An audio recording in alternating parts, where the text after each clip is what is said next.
So I'm listed as talking about assumptions. I'm Nicole, in case anyone missed that. But I also very quickly wanted to backward chain for you again, because everything I talk to in relation to my role always seems to come down to behaviour. So in terms of behaviour, I want you to, through the course of the day, start rethinking. Instead of starting at behaviour and thinking about the behaviour, I want you to think to behind that behaviour. And the fact that when we see behaviour that is a concern to us, whether it's internalising or externalising, that there is a self-regulation issue for that child. And now after today, I want you to be thinking for those children who don't show good regulation, that perhaps there is an interoception issue that we need to be addressing for that child. Does that make sense? So think interoception and self-regulation, and then think behaviour if you've already ticked those two things off and they're there. If a child has good interoception, if they have good self-regulation, and then they're behaving inappropriately in the classroom, then they are behaving inappropriately in the classroom as well. Okay, I am going to talk about assumptions though. I really love talking about assumptions. I don't know why, because they annoy me. We make so many and we get into so much trouble when we use them without realising that we're using them. But an assumption, so the dictionary definition, is something that is accepted as true or as certain to happen without proof.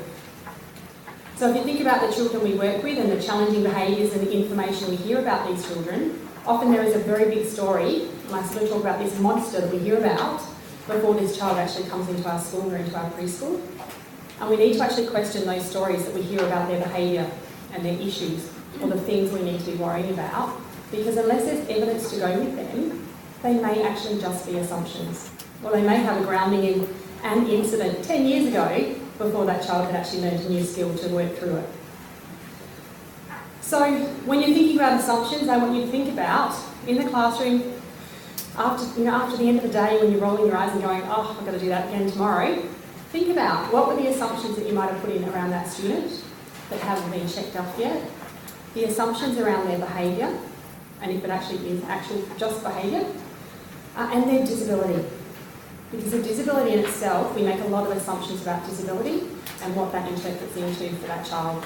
And sometimes that works in the negative, because we kind of go, that behaviour is just because of their disability. And oftentimes it's not. So, this is a classroom of dogs, and it says at the bottom, well, here we go again. Did anyone here not eat his or her homework on the way to school? So clearly an assumption there that all dogs eat homework. So I would like to orientate you first to our own assumptions, and thinking about yourself right now, what's your temperature? Are you feeling hot? Are you feeling cold? Are you feeling somewhere in between?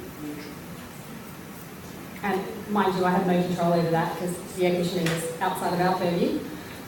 And then think about, is that actually a comfortable feeling for you, or is it an uncomfortable feeling?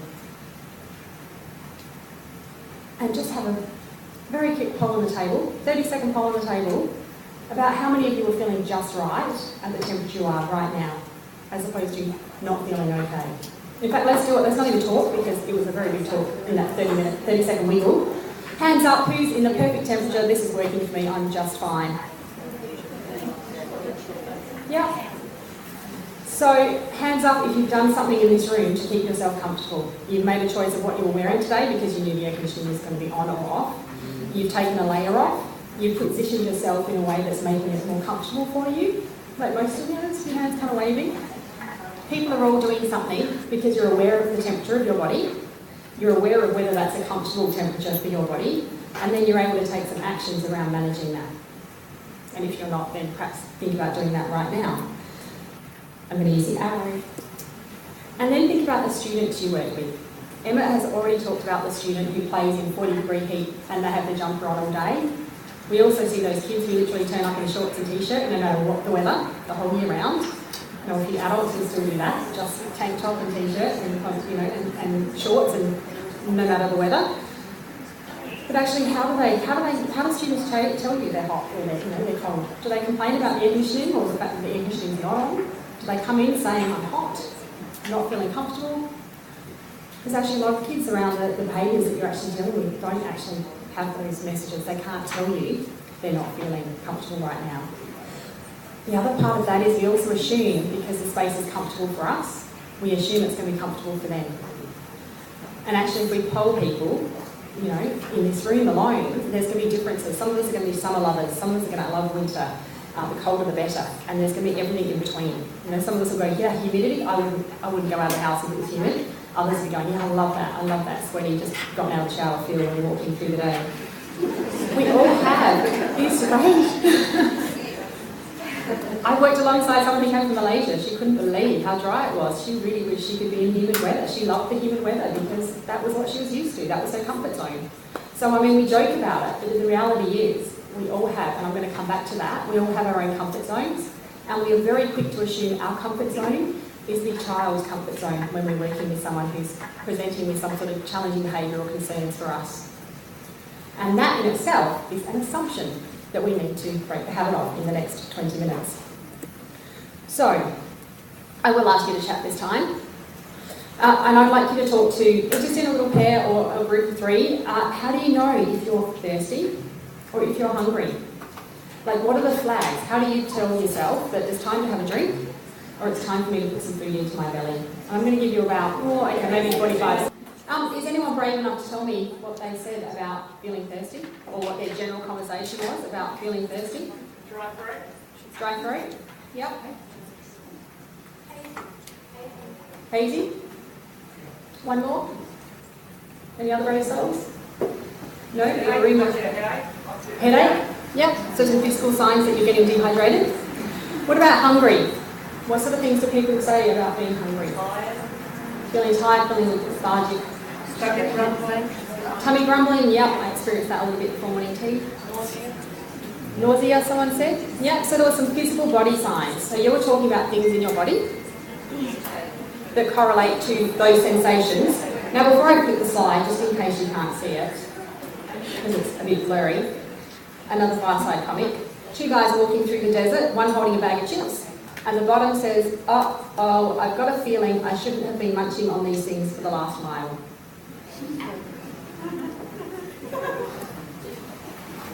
No one else has my humour, that's fine. Thank you, Emma. Emma can have the imaginary chocolate frog. So in terms of those activities, you talked about specific body parts, or you talked about sensations that were happening in areas in your body, like the dry throat or the grumbly tummy. When you were having those conversations, did you get a sense that you actually knew what that hunger and thirst was about and you were talking to the other person? They weren't looking at you going like, what is she talking about? Like none of you said, I get that full feeling in my shoulder, it gets a bit crimpy and I know that I've got to have a drink. no one said anything really obtuse or weird that made you go, whoa, she's... Yeah? No, everyone was in the same ballpark with hunger and thirst? So you've all got the same comfort zone in terms of understanding what that concept is. So imagine how hard it is if you've never had those signals or you don't know what that looks like. And I bring you back to a little case study of a little guy with autism, no intellectual disability, but his mum asked him about how he understood hunger and thirst. And he had all these sensations to talk about. He talked about, I get full down here. I just know I need to go. Like I'm busting and I need to go. Or, like he had all these ways of talking about things. And on face value, everyone was going, he's got really good interoceptive skills. But actually he had all these terms that we use and throw around. I'm full, I'm hungry, I'm ravished. But he didn't localise to any body parts. He didn't actually talk to any sensations. He had just picked up on all those sayings we say as part of our day, and he hadn't actually connected the meanings to his body. So while it sounded on face value like he knew what he was talking about hunger and thirst, he actually had no idea. So again, the assumption was there because he knew how to throw those comments in the sentence. Someone says, are you hungry? Oh, I'm so hungry I can eat a horse. Well, that didn't actually mean anything to him. I saw a little child just recently at school where they were saying, it's food time, and, she just kind of pat her tummy. Like, food time. And they were saying, yeah, no, she's telling me she's hungry, but actually the only time she patted her tummy was when the teacher prompted with the language. That language prompted and got the response. So I question if that girl actually had any idea, other than when the teacher said this, I do that, but there was actually any other connection to the need to take food in. So that's really important. You can understand how, if you've got someone who's got no signals, they might be the person who overeats or undereats. A lot of kids on the spectrum, we have trouble with them eating, they won't eat anything during the day. And they're the kids that you actually can't talk to them about how they feel in their body if they haven't actually had that connection to what that feels like.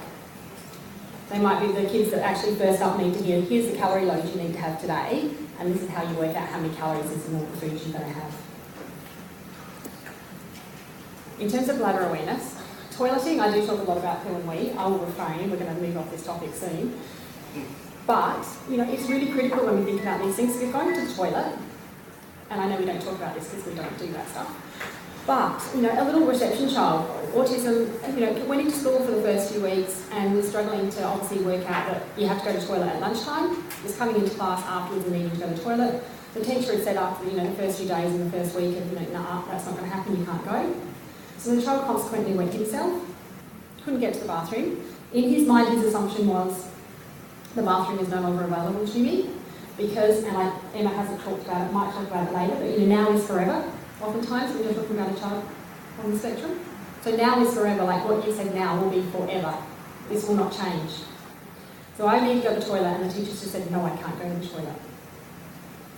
So this little child, in his thinking of that assumption that the toilet was no longer an option for him at school, had then, in the first week of school, 40-something degree heat, had decided he would no longer eat and drink before school or during school, and then he would wait and do that at the end of the day when he was home, when he knew that he had access to a toilet. And for, a little 5-year-old, that's pretty devastating when you think about 40-degree days. So, assumptions are not just about the assumptions we make, they're also about the assumptions children make. So, for a child who's actually got no awareness of their bladder until it's actually, well, now you need to go, that's not always the child that's got time to say to you, hey, my body's telling me I now need to go to the bathroom, and can I please go to the bathroom? The first you might see of it is that child's getting up and running because they're going, whoa, I'm going to have to go in about 2 seconds. And they're, trying desperately to get down the hallway. So for some of these kids it doesn't work. If we've got a plan that says, yes, ask the teacher or get the card, like for some of these kids we just need to let them know that, hey, you know what, if you get that signal that says you need to go to the bathroom, or you feel like you need to go to the toilet, get up and go. There's no time necessarily for some of these kids until they have that interoceptive awareness that they're actually needing to go. Or the child who runs to the toilet because they're not sure if they actually need to do a poo or might need to bath, but they're not sure what it is, so they better go because they're just, it's hard to tell. And yet, interoceptively, we were talking about a child the other day who had the complete extreme other end of it, who could actually tell you how many bowel actions he had backed up in his bowels and exactly which one was going to hurt when it started coming out. Like, that's amazing. Wouldn't that be convenient? Sorry, at 3:05, I'm actually going to be a little busy. Come back at 4. So, in terms of assumptions are packed in around decisions because the assumptions we make, checked or unchecked, are the things that help us decide on what we're going to do next. So, when you're thinking about the student, when you're thinking about the kids, when you're using the interoceptive approaches, as you go through your day, I want you to be really thinking about the assumptions you make for the child, their behaviour, and their disability. I'm not saying don't make assumptions, we make plenty of assumptions. I made assumptions this morning when I got in my car it was going to start, and then I would get out and there would be no traffic coming all the way down here, and that I'd get a park at the end. We do make assumptions as part of making our everyday life easy. If we didn't have assumptions, we'd all be anxious wrecks because the whole world would feel unpredictable and we'd have no idea what next. So it's really critical you do make assumptions to get through your day without, mental health issues. But it's really critical when we're talking about children with the complex needs and behaviours that you really understand what assumptions they are that you've made around those. Because if you've made the wrong assumption, you need to be able to backtrack and actually change that assumption to get a better strategy in place to get an outcome that you need. So, for a child who's closed down and getting very quiet in class, you could actually think, that child is so bored, I need to start getting really, really animated and bouncing around and putting more sensory toys around them and, doing the laser light show and putting lots of colour and movement into things I do. Now, if I make that assumption, and it's wrong, if actually that child's overloaded, they've closed down because I've already been too animated and too in their face and too big and loud, then all I'm doing is adding to their problem and making it worse. So, flipping that, obviously then it's about saying, okay, this child needs more space and I need to calm and I need to do some things more quietly around this child to help them stay on track. So those two assumptions are very different and they create very different outcomes for the child you're working with. I don't know if there's anything particularly in anyone's mind in terms of a particular behaviour or concern that has you worrying, like absconding. Is absconding the assumption that they're running away from you? Or that they're running away from a sensation? Or that they're running to where the car might be, where mum and dad might be picking them up so they can get away from this day. There's lots of different ways we can interpret everything that's happening. Like I can interpret you right now sitting here, being attentive, and actually what you could be doing is daydreaming about what's going to happen on the weekend, wondering if you've actually parked and locked your car appropriately, thinking about the fact that you've got to buy pants again because Oliver's just outgrowing his school year, school pants for the new year. We have all these assumptions in terms of what we're doing in our day. They're the things that will trip you up when you're working with the trick hearing. So those conversations you have, in the same way we talked about the temperature poll or thirst and hunger, you had some similarities in those spaces. When you're talking about the complex kids, it pays to have lots of different opinions in those spaces. Talk about it in the teaching group you're in. Talk about it within the school in terms of the meetings, or talk about it with the experts around you. And experts not as in like the professionals coming in necessarily, but the parents who know the child, or some of the students who might actually be able to give some insight into what happens during the typical play day for a child. Because that's the information that's going to be really important to make sure you're not working in your own comfort zone and you're actually looking at the assumptions that sit around that child. So the picture that's up there, which doesn't have any captioning, I like using it because obviously it's far side, it's funny. But it's obviously a picture of bear prints and evidence that perhaps there was a human being in that area 5 minutes ago. And I like this because it's how I think of anxiety. You never see anxiety, like if anxiety in this picture was the bear, it's too late. The anxiety goes through, all you see is the aftermath. And in a lot of the behaviours you're dealing with, that's exactly what you see. You see the aftermath of whatever's happened before that behaviour. And again, thinking back to that very first slide I showed you, behaviour is at the very end of that. You've still got your self-regulation in front of that behaviour, and then you've got interoceptive skills that underlie that self-regulation. And why is this important? Unchecked assumptions lead you to the wrong conclusions. And I think this little bar side comic tells you that succinctly. So for those who can't really see it, so two guys in the cockpit looking through the clouds and seeing a mountain goat, and the bottom says, "Say, what's a mountain goat doing way up here in a cloud bank?" Which is funny. Thank you, all up. But it is true, we can really be so committed to the idea of that we're on the right track that we actually don't stop to check where we're actually at and what assumptions we have made that might have led us down the wrong path. We get so committed to saying, no, this is what it is, this is what we need to do, and then we keep pushing harder in that direction to make sure we get that outcome, as opposed to pulling back and going, you know what, that strategy didn't work, let's backtrack to that assumption and work it out, and then go back a different way, because actually it shouldn't be that hard. If you're finding what you're trying to achieve with the strategy isn't working, then it's probably the wrong strategy. You've got the wrong assumption behind that strategy.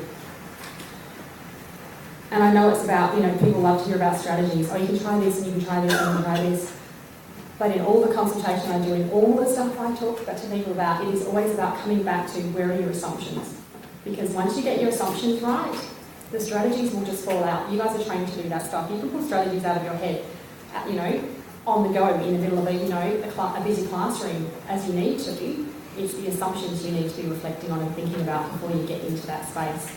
Because they're the things that will guide what you do in those spaces.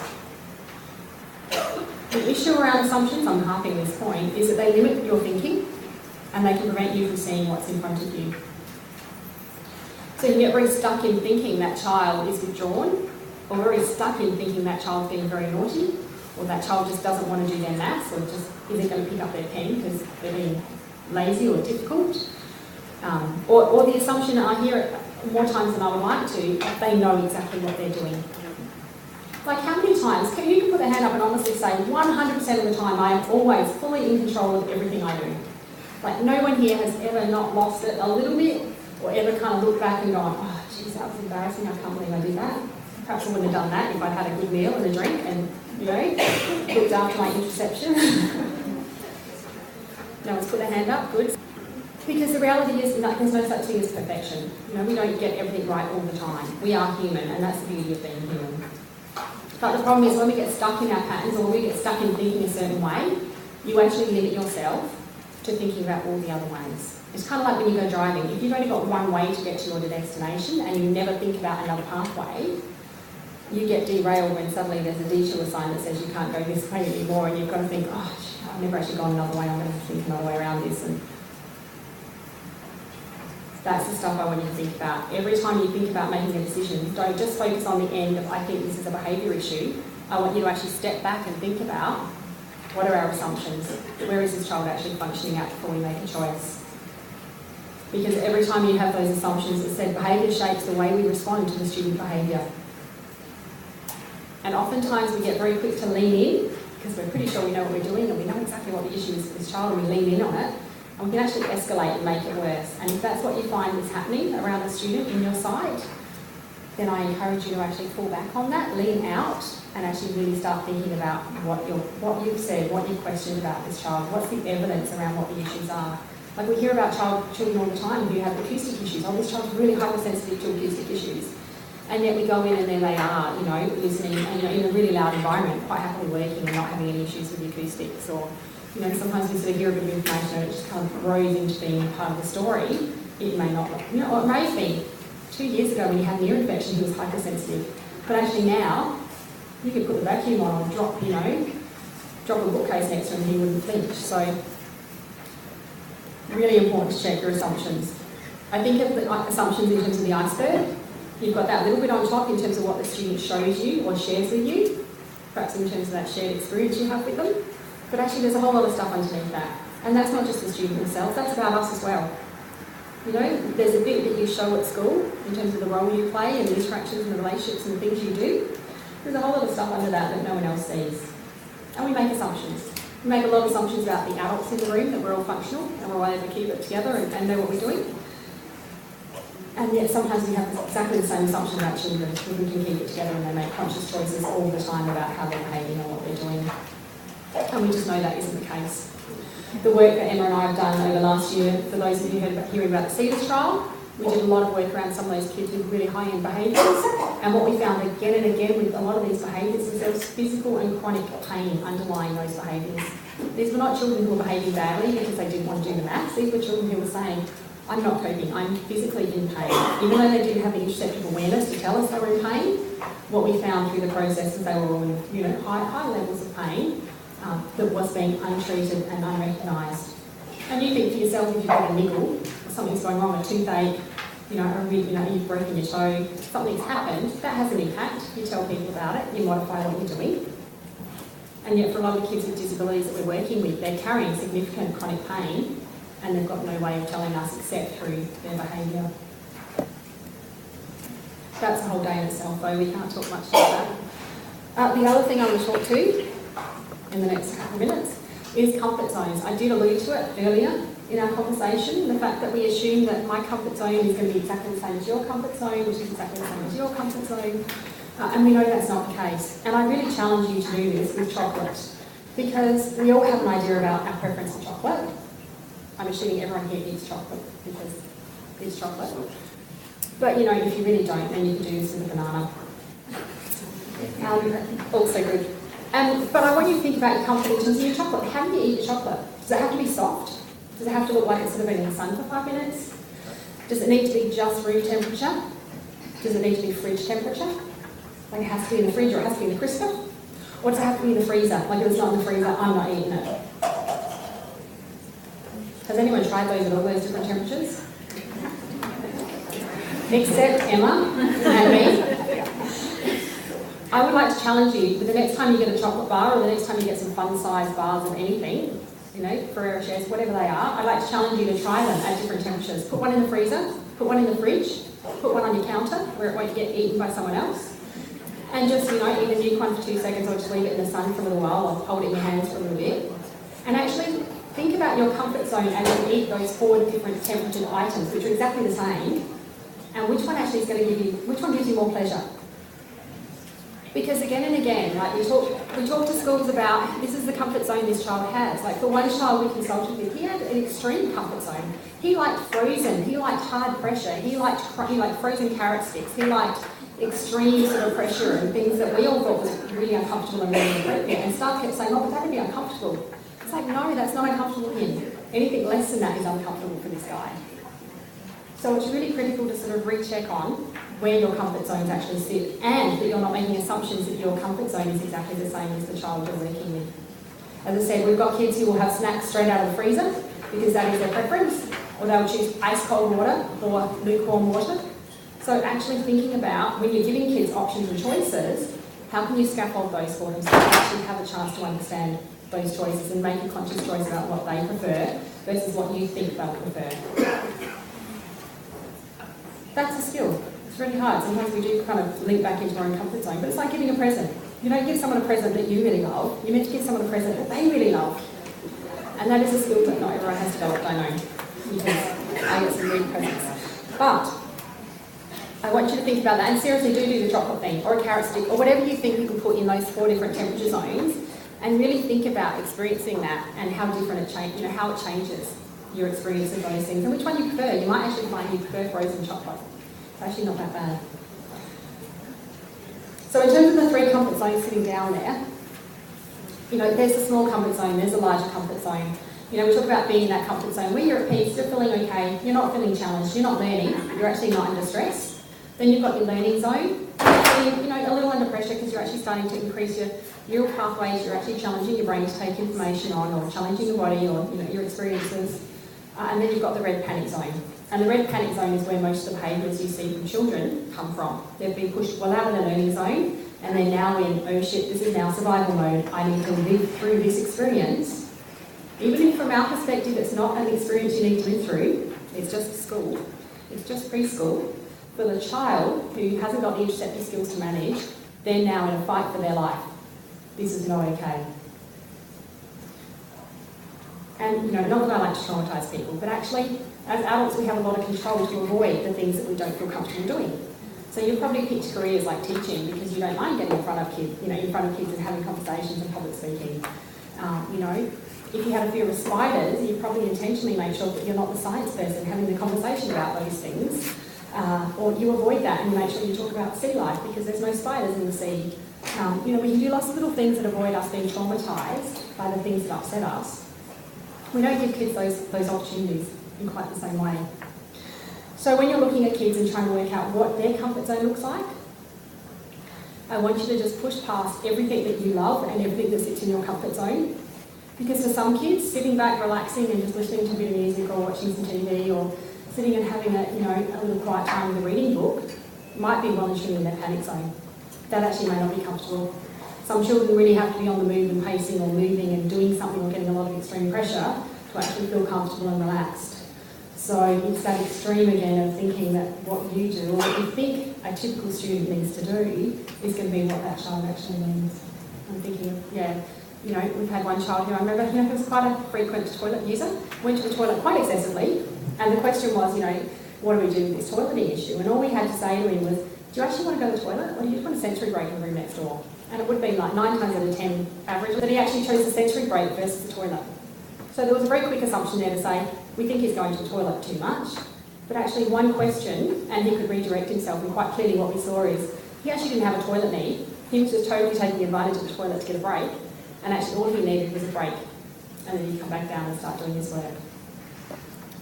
So thinking about the students you work with, think about what is their comfort zone. Where are they actually most comfortable? Are they comfortable when you're like 20 metres away from them? Or are they comfortable when they're right up close to you and they can always smell your deodorant because they want to, they just need that immediate sort of sense of I'm right there and I'm getting some feedback from you. How soft or how hard do they prefer to be touched, or do they not want to be touched at all? They don't want any, they need you to be a good metre away to make sure there's not going to be any accidental brushing up, thank you very much, that's not okay.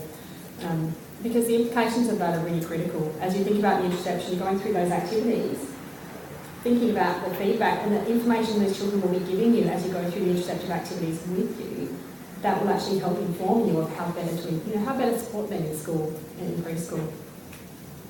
So I have my last slide.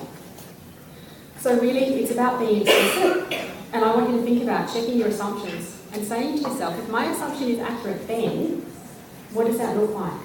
And if it doesn't look like that, then perhaps you've got the wrong assumption. And I love this little picture because it is, you could be looking at exactly the same piece of information as the next person and you won't see exactly the same thing. So if you're looking at this and seeing a great big lion, you're probably going to be a little hesitant to approach it and kind of get it out of the schoolyard or move it out of the preschool because it shouldn't be there. You'll be calling animal control and probably screaming and hurting people out.